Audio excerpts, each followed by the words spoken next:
Just waiting for the confirmation that I am live. I should be, I think. There we go. Very good afternoon and welcome to the 115th edition of the Global Weather and Climate Report live from Vogan Weather HQ in Edmonton, Northern Scotland. Hope you're having a good weekend, a good Sunday, and we're back once again for another in-depth look at the global weather picture. So good afternoon to Paul James. We've got the Turbo Stream tuning in as well. As always, I'll warm things up, a bit of a discussion, a shout out, a question answered hopefully, and then we'll get into today's content. I hope you're all safe and well wherever you are. There has been a lot going on with the weather around the world in the last 7 days or so, and we'll look at what has been taking place. Obviously, our focus has been on Spain in recent days, and there's other things going on as well. We're going to look a little bit at UK, Ireland, European weather. Also, we always include that despite the fact that it's a global weather report. So, yes, give me a shout out. Let me know where you're tuning in from, and we can kick things off. But it's cloudy. It's a cloudy enough day here. The sun is obviously now starting to drop. By the time the end of the live stream, it will probably be pretty much dark. What is everybody having for their Sunday dinner today? We are having steak pie.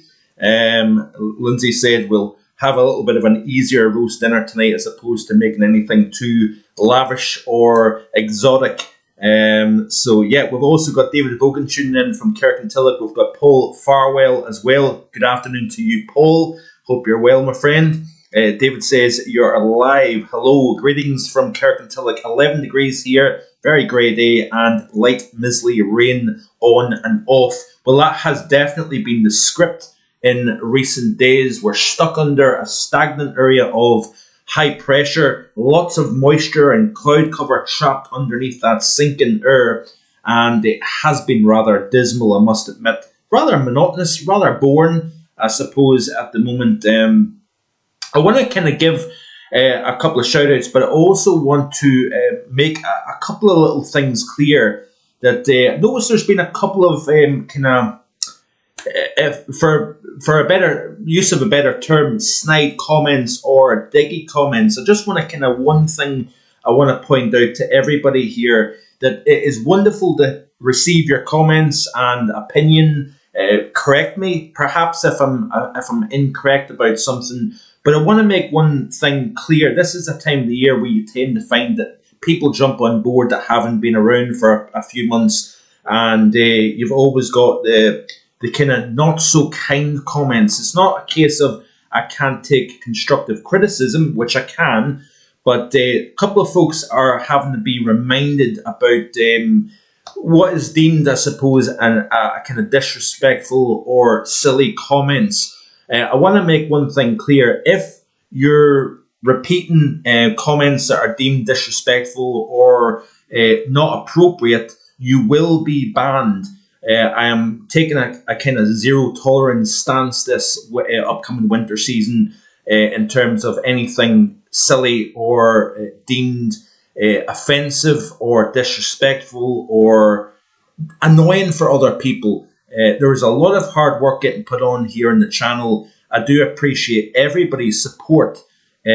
Folk that are here for the right reasons. I want to make that clear that I massively appreciate everybody's support, view, comment, like, subscription, but you will be removed if it's deemed necessary. Paul's doing a great job in moderating, which I greatly appreciate Paul's support. We've also got Sing Splint, we've got Lisa, and we've got Lindsay as well, part of the moderating team here in Vogan Weather on YouTube as well. So a massive thank you, a massive shout out to everybody that is kind enough to drop a comment. I work a full-time job. I work night shift. It is a kind of taxing job that I've got. It's tough doing night shift as well as doing 7 days a week content here in the channel.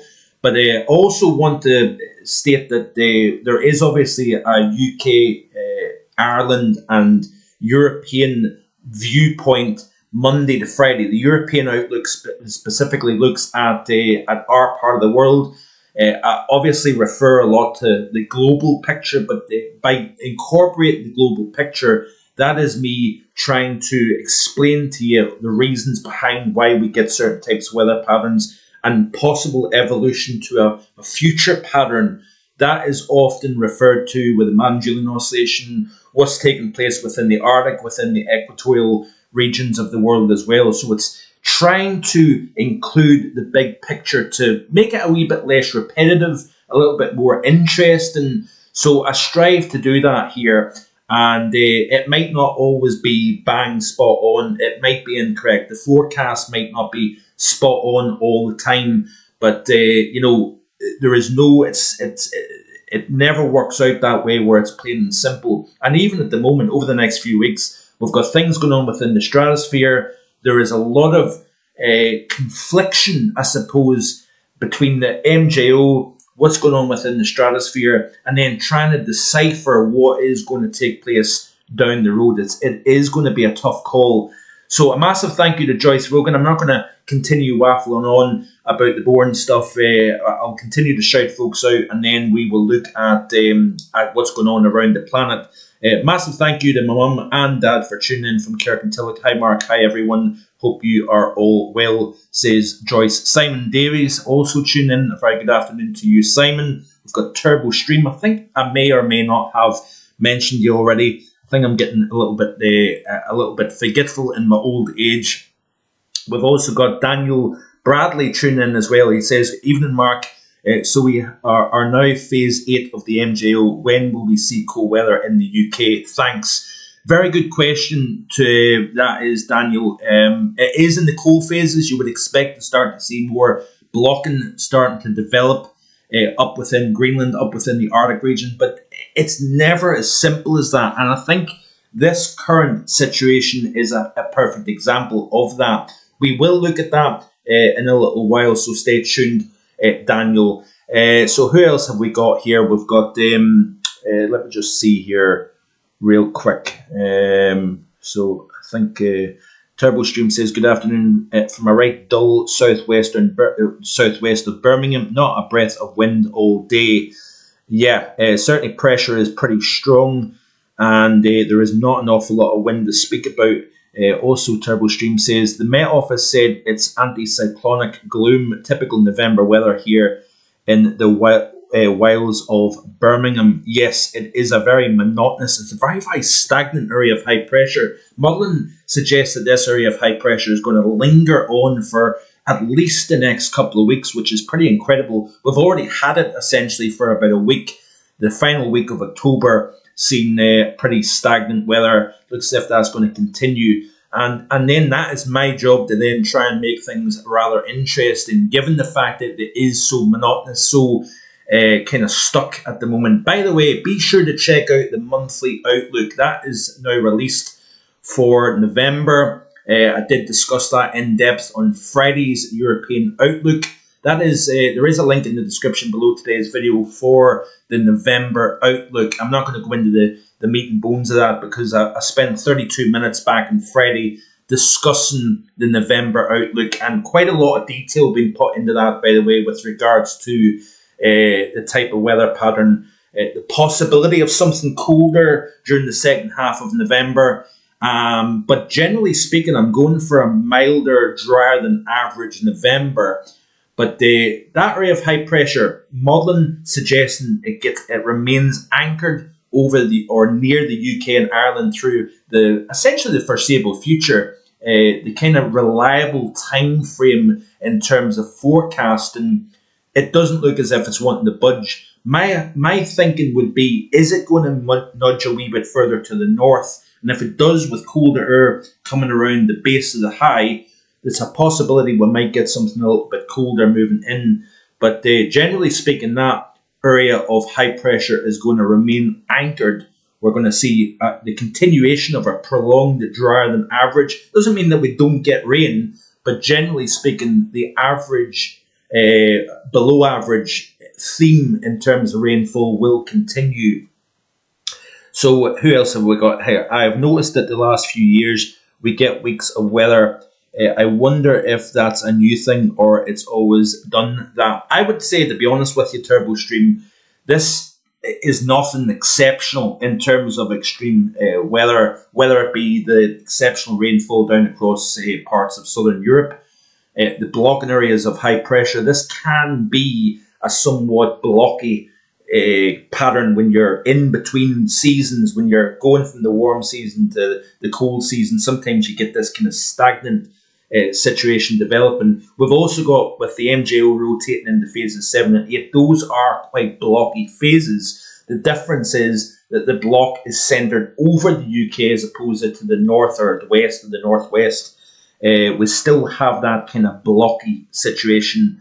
It's just the fact that the block is sitting bang slap over our part of the world. We've also got Steffi Adcock tuning in. A very good evening to you, Steffi. Hope you're enjoying your weekend, and thanks for joining in. Good afternoon. Well said, Mark Vogan Weather. Regarding respectful comments, you shouldn't have to tolerate bad manners. Keep going with your global reporting. Very massive thank you, Steffi, for your encouraging words. It is appreciated, some encouragement. There is times that there is a lot of negativity. I suppose it is easy to become a little bit sensitive to that. So, like I've said, everybody's entitled to their opinion.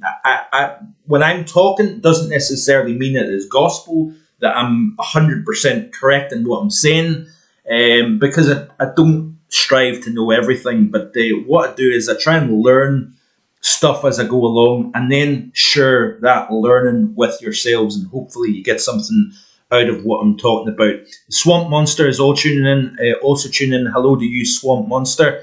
Hello, Mark. In Greece, we've been in a mediocre drought that seems to continue. Interesting that, isn't it? Because we've got a lot of, in some respects, extremes in various regions.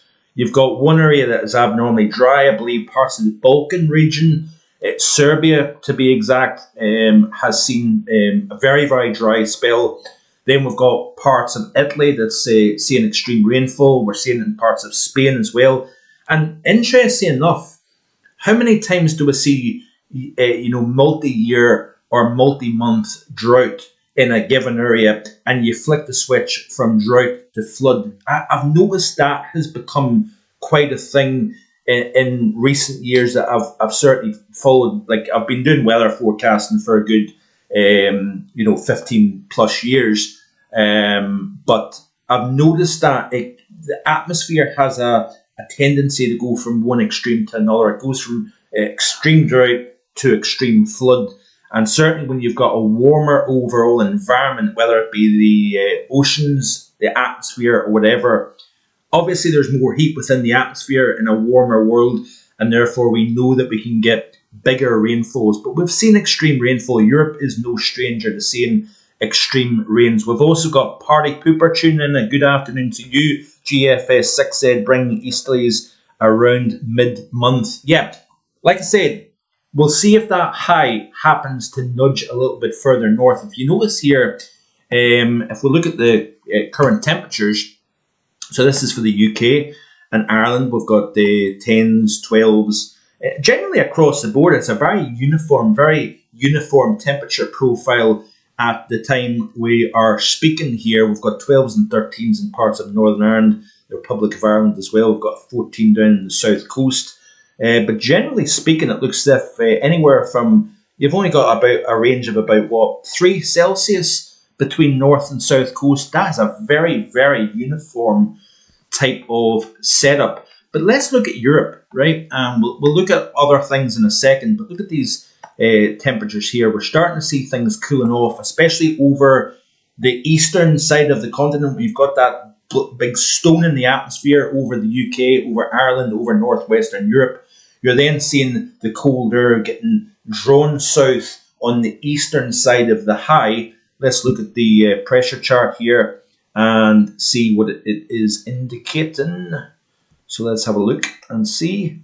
So there you go. So there's the high centered over, well, it's kind of, I suppose it's draped between the UK all the way down to the Balkan region, but we've got an area of low pressure over the south of Finland. That is then creating a channel of Arctic air getting driven south. We've seen the first snowfall in parts of the Baltic states in the last 24 hours or so.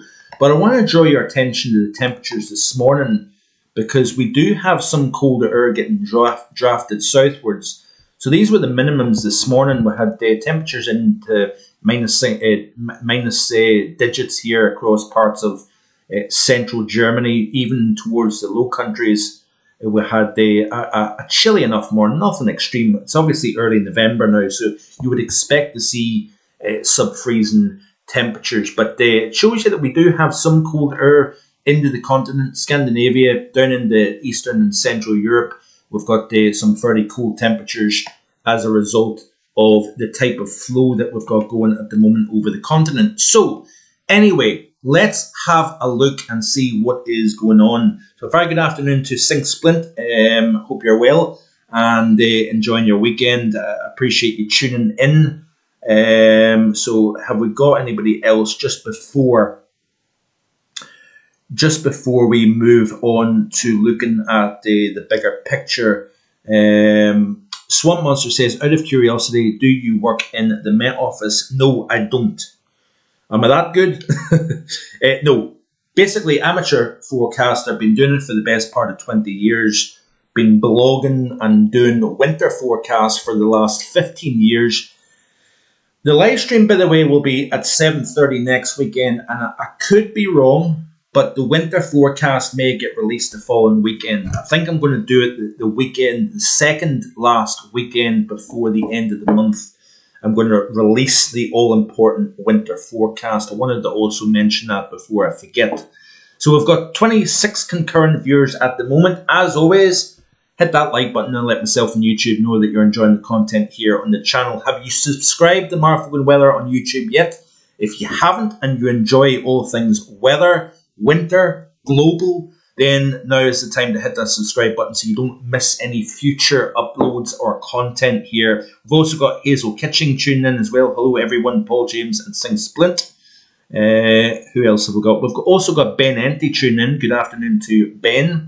So anyway, let's crack on. Let's have a look and see what is has been happening. This is video footage, by the way, here. This is off on-demand news. This was, unfortunately, the scenes, and we've all seen them. We've looked at the news. We've seen social media. And this was the devastating scenes that was seen in the Valencia area of East Central Spain in the last few days here. I believe the fear is that there is mass grave. There is people still stuck in cars. Look at that there. Where the heck do you even begin to clean up? My heart goes out to these people.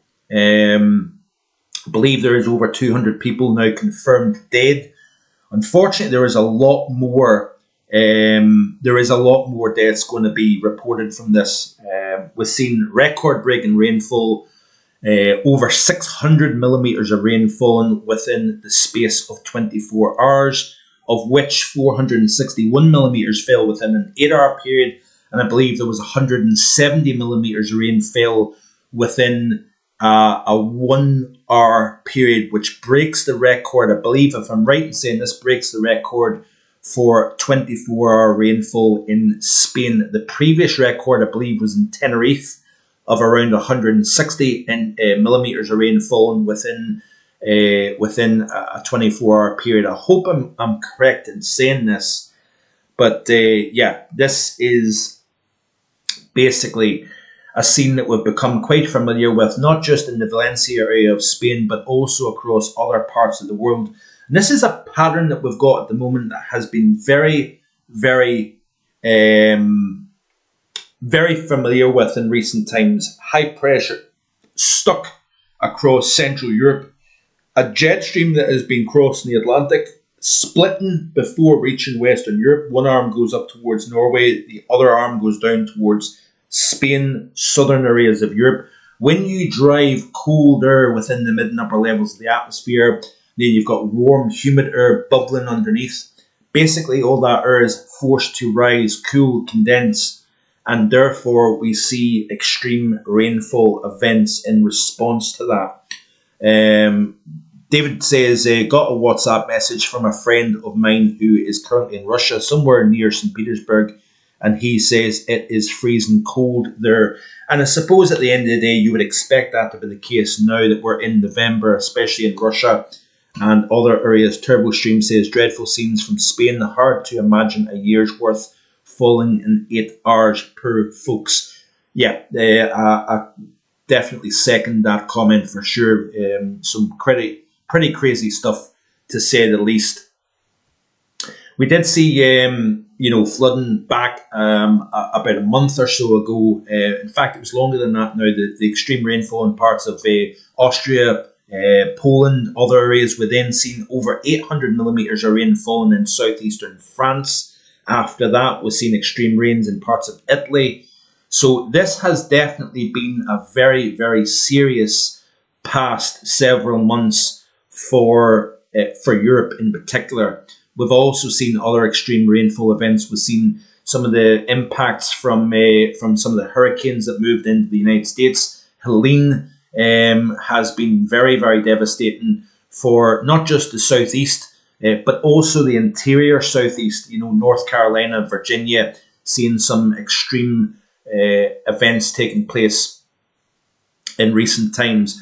So let me continue to crack on here. So like I say, 160 millimetres falling within 24 hours, 179 millimetres within 1 hour, and an all-time Spanish record, and 42 millimetres falling within 10 minutes. The average annual rainfall for this location of 475 millimetres was recorded in 3 hours 20 minutes. That is a tweet by Dave Throp, which I believe he was within the Environment Agency.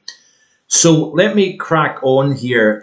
Also, we had Super Typhoon. We'll move over to the West Pacific now. Super Typhoon Kong-Rey moved into the Taiwan area, an island nation to the east of China in the west portion of the Pacific Basin. Probably the most prone area, along with the Philippines, as one of the most prone areas for tropical cyclone hits anywhere on the planet. Look at this up-close, high-resolution image. This is shared by Jesse Farrell of AccuWeather. His Facebook and Twitter handle is called Weather Matrix. If you're interested in following him, always provides some very useful information. But look at this swirl here, massive eye that developed within Kong-Rey, and it did pack a punch. Look at this here, amazing imagery here. This is a tweet by Noah Berggren. I believe this was a Cat 4 equivalent as it moved into Taiwan, an island nation that is no stranger to tropical cyclone hits, as I've already explained. I believe at landfall, 10 minutes sustained winds of 165 kilometers per hour and a central pressure of 950 millibars. Let me see here if we've got some scenes to share. This was the scene here in Taiwan. So again, when you dump over 1,000 millimeters of rain within a 24 or 48 hour period, we're going to see extreme flooding as a result of that, and then also extreme winds. I believe this was the largest. I'm confused by whether it was the largest or strongest typhoon. I believe it must have been the largest that made a landfall on the island nation of Taiwan since the 1990s. So I was quite slightly surprised at that, given how frequent typhoon hits are in this part of the world here. Continue to see a decent audience this afternoon. 33 concurrent viewers at the moment here. If you're just tuning in, a very warm welcome to today's live stream. So yeah, this was the scenes, like I say, in Taiwan in recent days. Now, according to AccuWeather, based in Pennsylvania, United States, it did break some records. It did. Kong-Rey was equivalent to a Cat 4 hurricane on the Saffir-Simpson scale of Thursday as it made landfall. So it made landfall last Thursday. near Chengong in Taiwan, Thursday local time. Observed maximum wind gust was 156 miles per hour as it moved across Taiwan. It lost wind intensity, as always, as it moves into the mountainous region. It is a very, very mountainous island, of course, and continues to do so northwards. I believe it moved into Japan. We've seen the Osaka area of southern Honshu record extreme flooding as a result. I believe that was due to the same system. But according to the Central Weather Administration, rainfall amounts approached 4 feet as of Thursday evening, including 44.72 inches or 1,136 millimetres fallen. I don't know the time frame of that, but probably over a 24 to 48 hour period. It also produced 32-foot waves, according to the CWA, and we've seen 200,000 customers without power. Look at the size of the eye before making landfall. Let me see here. So Kong-Rey was the third typhoon to hit Taiwan this year. It has been 16 years since the island has seen 3 typhoons come ashore in one season. So that's quite interesting, actually. The CWA said that adding that wind radius of the storm was the largest since 1996. Most recently, the deadly super typhoon Krathon hit Taiwan on October 3rd. And the Philippines to the south is also a very, very vulnerable area to typhoon hits. It's got the warmest, deepest waters anywhere on the planet in this region, and you've got generally about double the amount of tropical cyclone production in the West Pacific or the Pacific Basin. I think there's 3 times the amount the Atlantic typically produces, if I'm correct in saying that. So, yeah, that is I'm just trying to see if there's anything else of interest. Low typhoons can occur at any time of the year. Kong-Rey is unusually strong and late in the typhoon season for a Taiwan landfall. The previous latest typhoon on record was Typhoon Kong-Rey, a Cat 2 equivalent, which hit on October 3rd, 2007. So it's obviously record late in terms of hitting. However, Taiwan has experienced severe effects from storms that came close to landfall during the last week of the month. So, yeah, late on in the year to see such a strong typhoon making landfall. So we're moving on from extreme rainfall to the opposite. This is the map for the US Drought Monitor as of the 31st of October. And we're seeing, I believe, record coverage of drought in the United States. We're seeing an increasingly concerning drought situation developing for the lower 48. I believe there's 78% of the lower 48 in drought conditions or some sort of drought at the moment here, and you can see this quite clearly on this drought monitor chart. It's been increasing in coverage for the past several weeks here, and according to this tweet from Peter, is it Daines, literally all of the US is suffering from drought. A staggering 78% of the US population is grappling with abnormally dry conditions or drought conditions. This is the highest percentage on record in the 25-year history of the US Drought Monitor. So obviously we are approaching the winter season. We want to see some decent rains for this part of the world over the next few months here. We've also got the Lolo for Ish tuning in. A very good afternoon. I'm probably butchering that one. I do apologise.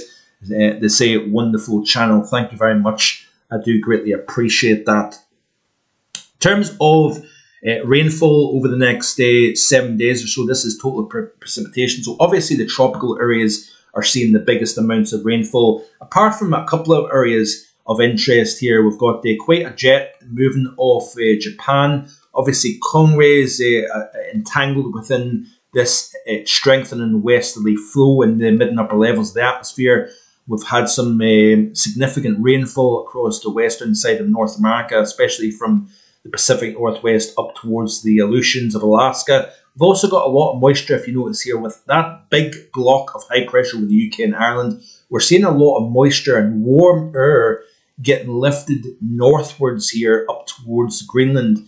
What is significant about this transfer of warmth from the middle latitudes up towards the Arctic is I believe this is going to help generate blockiness over the Arctic region when we're transferring a lot of warm moisture up into the higher latitudes here. And I still think that we're going to see something a little bit colder at some point this month. So we'll wait and see what happens. We've got 16 likes on today's stream so far.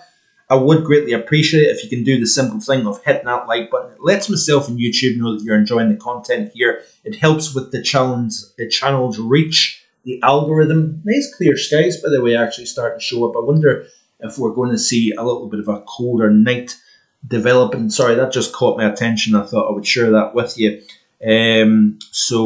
Yeah, let me continue on. Let's have a look and see what Europe rainfall is like over the next 7 days, and not a great deal to speak about. This is total precipitation, obviously, and like I said, parts of the Balkan region seeing very little to no rain in the next 7 days. This takes out the next Saturday, the 9th of November. We've got some rain to speak about up the western side of the UK here, so through Wales, southwest England, Ireland, Northern Ireland, and much of Scotland. Central and western Scotland is going to see some wet conditions over the next 7 days. Let's look at the anomaly, and it's really quite standoutish. So very, very dry anomalies here over the next 7 days. Let's go out to the next 7 to 14 and see what it's indicating here. So this is all the way out to the middle of the month and still anomalously dry. Let's go back to total precipitation and see what it's indicating. So yeah, still a lack of rainfall. If you go all the way down into the Balkan region here, Bosnia, we've got Serbia, other areas of interior southeastern Europe seeing little to no rain over the next couple of weeks or so here. So probably a slightly concerning situation developing here, especially after the hot, dry summer that we've seen. Not been a huge amount of rain. That may be a concern as we go through the winter season if you get a lack of rain or snowfall. So we'll need to watch that one going forward. Looking at the United States, are we going to see much in the way of rain? This is the upcoming 7 days in terms of the anomaly. So again, the fact that we've got such dry conditions, not an awful lot to speak about. We do have a central swathe here, colder air digging into the western side of the United States, warmer to the east. We've got a strong area of high pressure, like I said in the tropical outlook in yesterday's video. That strong high pressure off the east coast versus a deepening negative here over the western side of the United States. But we've got quite a dry anomaly actually from generally from Washington, southern British Columbia, right the way down to northern California. We've got quite dry conditions. Then we'll move across into the Rocky Mountain areas. We've got slightly wetter than average conditions here. As systems drop out of the northwest, we're going to see snows increase in this region. And then we've got a fight between warm, humid conditions in the east versus colder conditions in the west. Then you've got a severe weather threat in between here. We've got a collision of air masses. So therefore, that's why the modelling seen by the GFS Extended is seeing a wet anomaly, quite a significant wetter than average anomaly here showing up between North Texas and southern Wisconsin. Let's look at the temperatures over the next 7 days according to the GFS Extended and see what they're indicating. So this is the upcoming 7-day anomaly of the model. That is for Fahrenheit. Let's look at Celsius. So there, look, colder air conditions across the west of the United States. We're going to build the snowpack further here, which is good news for the western resorts. But look at the warm anomaly over the next 7 days according to the model. Let's have a look at Europe in terms of temperature anomaly. No surprise, warm west, cold east across the continent. Let's have a look at Asia. Let's go to Asia and see. So very, very warm anomalies here showing up across particularly western portions of China. Most of China is warmer than average with the exceptions of the east coast, the south. Down towards the southeast of Asia is quite cool compared to average. Down around Bangladesh all the way towards Thailand, Cambodia, Laos, Vietnam, Malaysia is seeing below average temperatures over the next 7 days or so. We've also got cool anomalies across parts of Turkey, for example, Far East. We've looked at Europe, obviously, anyway. And yeah, but central and southern portions of India is actually below average. Also, Japan below average, interesting enough, after what has been an incredibly warm year. We've seen that in 2023, but it looks as if we're actually continuing to see this warm theme in Japan and Far East Asia during the course of pretty much the majority of 2024. Actually, it's been incredibly warm, week on week, month on month. Philippines slightly below average as well. Looking at South America, and this is how things are looking. So we've got a cool anomaly showing up here across parts of central Brazil, also northeastern Brazil, over towards the Amazon basin, where warmer than average. But this cool theme here is reflective on the Brazilian monsoon at the moment. We've got the flow coming in off the Atlantic, got an area of high pressure. Remember, winds are blowing from a counterclockwise flow around high pressure in the southern hemisphere. We've got clockwise flow with low pressure once you get south of the equator. But if we look at the precipitation anomalies here over the next 7 days, where we've got the below average temperatures, we've got the above average rainfall. And I believe by watching Eric Snodgrass of agweather.com, he talks quite a lot about the agricultural side of things. So check out Eric Snodgrass if you're on Twitter or on YouTube. He does tremendous Monday to Friday videos talking about the United States, but also South America and the growing season, things that I'm not overly familiar with. But he talks about quite often the central swathe of Brazil tends to be wetter during a La Nina, drier in the south and drier in the north. That kind of region there in towards Mato Grosso tends to find significant rain, and I think we've seen quite significant rain in this part of Brazil and South America in recent days. But this is the upcoming 7-day rainfall anomaly over parts of South America. We've got quite dry conditions up towards the Amazon basin, parts of northern Peru, Venezuela, Colombia, and towards far northern Brazil, slightly drier than average. Looking at, let me see here. Obviously, we've got do check out the tropical outlook. I was looking at it in quite a bit of detail last night with regards to the threat of something developing within the Caribbean. We've got a feature to the north of Puerto Rico. We've got another feature over southern Caribbean Sea. Those two features are expected to merge together and develop.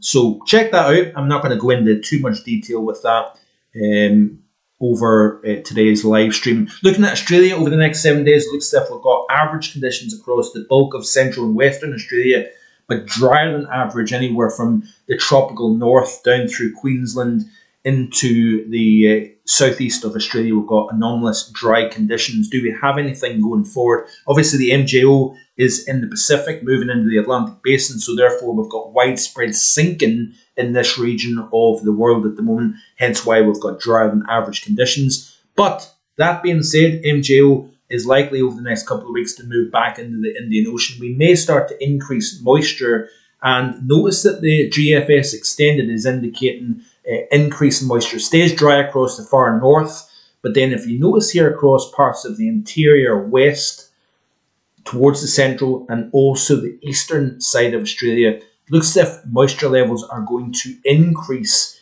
in these areas. And then as we move towards Wednesday the 20th of November, this is a 432 hours out, we're starting to increase the rainfall over large swathes of Australia, which would be good news. In terms of temperature anomaly for this region, this is how it's looking. So just bear with me a second here. We'll go back to the current upcoming 7 days. Colder than average across parts of far west and southwest Australia. But you notice here as we move across the continent, it is firmly warmer than average, with temperatures, as you would expect, in the interior moving into the low 40s. We've also got slightly below average conditions across parts of northern Queensland. If you notice, that may be due to rainfall. I'm not entirely sure actually.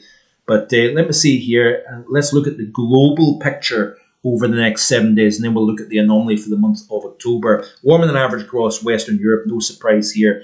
East-west split across the United States, Much of Canada warmer than average, as well as Alaska. The far east of Russia is below average. We've got a large swathe here. Central Eurasia is seeing quite an anomalous warm signal over the next 7 days. Australia, as I've already explained. Parts of North Africa is showing a cold signal across the next 7 days, which is interesting enough. That cold signal is extending up into Eastern Europe, as you can see. And much of Indonesia and the southeast of Asia appears to be colder than average through the next 7 days. So let's have a look and see how the month of October panned out in terms of temperature anomaly. So let's get to the appropriate chart.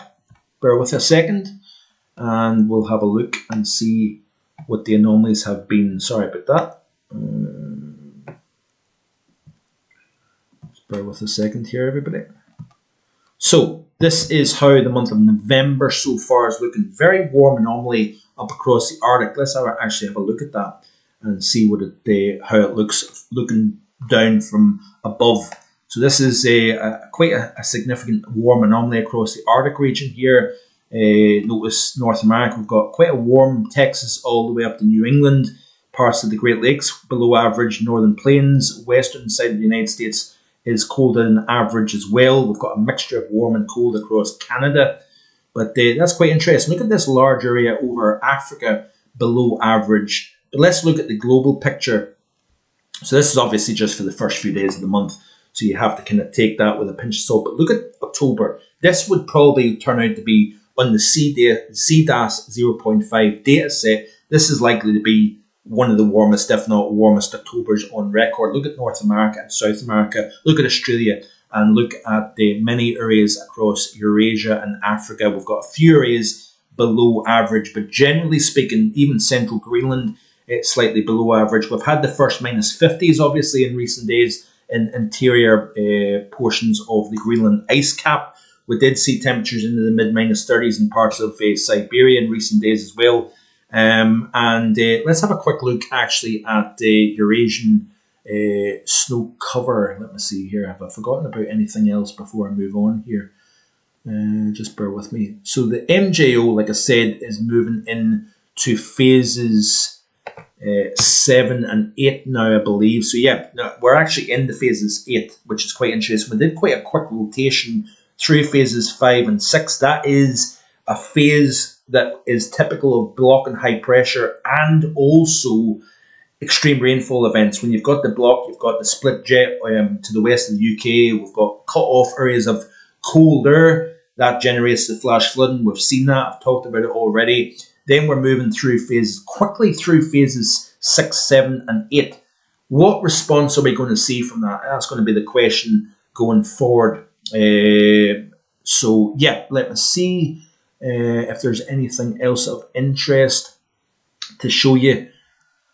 Let's see, I've probably forgotten something. Let me show you this, by the way. This is the 10 millibar temperature anomaly over the Arctic region. So we're now moving up into the stratosphere. Bit of back and forth. I do apologise if that is annoying to some folk. But look at this here. Quite a significant warming taking place over the Eurasia side of the pole. So this is kind of forcing the polar vortex, which has been increasing in strength, obviously. But this is where I think there's a lot of confliction with regards to what's taking place. MJO is in a favourable phase. The stratosphere is strengthening. But if you look at the model of the ECM, you can see here that we have this sharp deceleration in the winds surrounding the stratospheric polar vortex, that building cold pool over the Arctic region. And what's interesting about that is that to me is the modelling seeing some form of friction taking place within the stratospheric circulation itself. I think the reasons for that is we're going to see blocking developing within the troposphere. Remember, the troposphere is the lowest layer that weather exists. And what happens is when you expand the troposphere due to blocking high pressure, warm air within the Arctic region, you then push that energy up into the lower stratosphere. Remember that the winds are blowing around the stratospheric polar vortex. The stronger the polar vortex, the stronger those winds blow, those mean zonal winds. What's happening is, you notice that the modelling indicates we go from close to record strong down below average within the space of about a week or so. Why is that the case? Now, obviously the modelling suggests that we've got a strong warming taking place on the Asia side towards the pole. What influence may that or may not that have on our weather going down the road? That is going to be the golden question. So yeah, lots of things going on, and I strive to try and look at the big picture and then explain it to you as best in layman's terms as possible. Sometimes I don't fully understand it myself, I have to be honest with you. Steffi says that the trouble is the Rossby wave is phase 8, appears to be weak, so the wave energy may not ripple through to the UK. That is a very firm and good point, Steffi, I must admit. So yeah, it is a tough call as we move out of autumn and into the early winter season. I'm still slightly, I have to be honest with you, I'm still slightly struggling with where I'm going with all this, because the MJO was expected to move back into phases 2 and 3, 4 and 5, which is the Indian Ocean, where you've got the enhanced convection over a part of the world that tends to support a stronger jet. It also tends to promote blocking or high pressure, should I say, down towards southern Europe, low pressure up towards Iceland. A firmly positive North Atlantic oscillation signal when you've got the MJO in the Indian Ocean, and that is expected to take place. So yeah, there's a lot of confliction going on. I think warmer and drier than average November is pretty much a lock, with a small window of opportunity for something colder during the second half of the month, especially if that pressure, high pressure, the block tends to move a little bit to the north of the UK. You've got maybe a bit of colder flow coming around the base of the ridge, maybe moving into the UK and Ireland. But one thing I want to say, by the way, before I round up with all this, is a lot of people are noticing is basing what's going on now and essentially making a winter assumption based on what's happening now.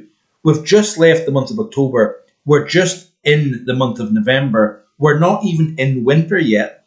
And this is the thing. I think it's amazing how I don't claim to be an expert, but all these experts come out there and say it's going to be the warmest November on record. It's going to be this. It's going to be that, based on very little evidence. So that's one thing I want to point out to you before I round up today's live stream, is the fact that it amazes me, all these people coming out of the woodwork know probably very little. I've been studying weather for well over 20 years now, and I still probably don't know a heck of a lot about it.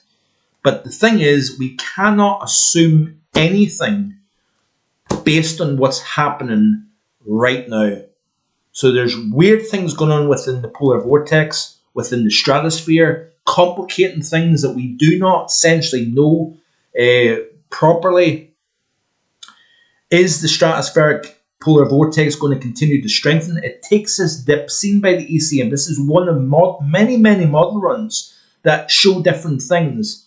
We go from near record strong to below average, then it accelerates back towards very strong during the second half of November. That is built into my ideas in combination with the warm phases of the MJO, that we may see a spell similar to what we've got now. Mild conditions, southwesterly winds, etc., etc. And by the way, the upcoming 7 days may produce near record warm 850s in the UK and Ireland, based on what I've seen in the models. The point that I'm trying to make is that it's expected to strengthen into late November, early December. But what happens beyond this period? Now, last year, for example, we've seen multiple stratospheric disruptions. We've seen 2 wind reversals, and we've seen very little response into the troposphere as a consequence of that. There's so many other aspects to look at. The La Nina, for example, is actually seeing a little bit of warming over the Central Pacific. that may be good news, by the way. Check out, again, the tropical outlook. Yesterday I looked at the La Nina. I'm not going to go into too much detail on this, but the MJO moving across the Pacific has actually triggered westerly winds at the surface. And that's actually causing a little bit of a warming within Nino region 3-4.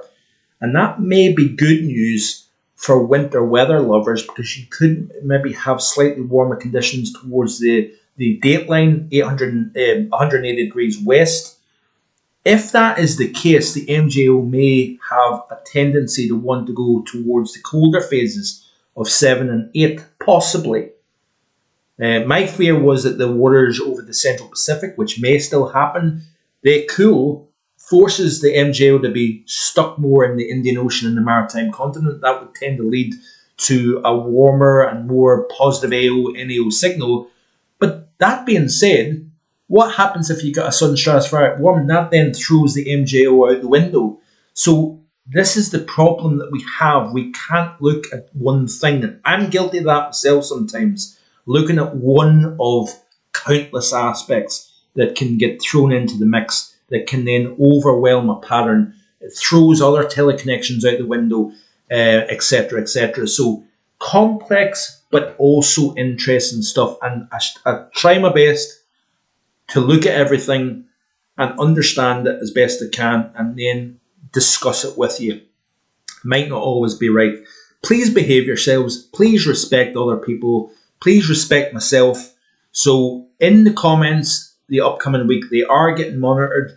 They are appreciated, but you will be removed. You will be blocked from this channel if you are deemed to be disrespectful. I would greatly appreciate people behaving themselves if they possibly can. So a massive thank you to everybody. Steffi Adcock, Sync Splint, Turbo Stream, Hazel Kitching, Ben Ente. Who else have we got here? Massive thank you to Paul as well for moderating along with Sync Splint. We've got Gab's Weather Vids also tuning in. Do check out Gab's channel. I know many people who subscribe to this channel and watch this channel also watch and subscribe to Gavin. He just released his 10th winter update. Tremendous work he is doing over on his channel. So I do encourage you to check that out. I think he'll be streaming at 6 PM as always. I hope you're doing well, Gavin, if you're still listening, my friend. Thanks to Frog Legs Matthew. I don't know if I did actually give you a shout out earlier. If I didn't, I do apologise for that. Hope you're having a good afternoon, and hope you've enjoyed today's content. Lolo 4ish, also thank you for tuning in. Yeah, I think we've covered a lot in today's stream. Thanks to Mum and Dad, David and Joyce, for tuning in from Kirkintilloch as well. And have a wonderful evening. Gavin will be live at 6 PM. Also, weather fans as well may be streaming at 8 PM also, so do check them out. There's lots of content here on YouTube and all other channels and platforms as well. So there's lots to keep your fix of weather going and keep you interested. So anyway, enjoy the rest of your day. Back again at 7 PM next Sunday night, if I'm right in saying. I think my good lady is working next Sunday evening, so to fill in my time, I do a stream a little bit later on. It also is quite a nice time, I think, for folks that can tune in at 4 PM to tune in at 7:30 PM. So anyway, enjoy the rest of your weekend, and I'll see you tomorrow with the European Outlook. We'll be looking at all things UK, Ireland and Europe. Bye-bye.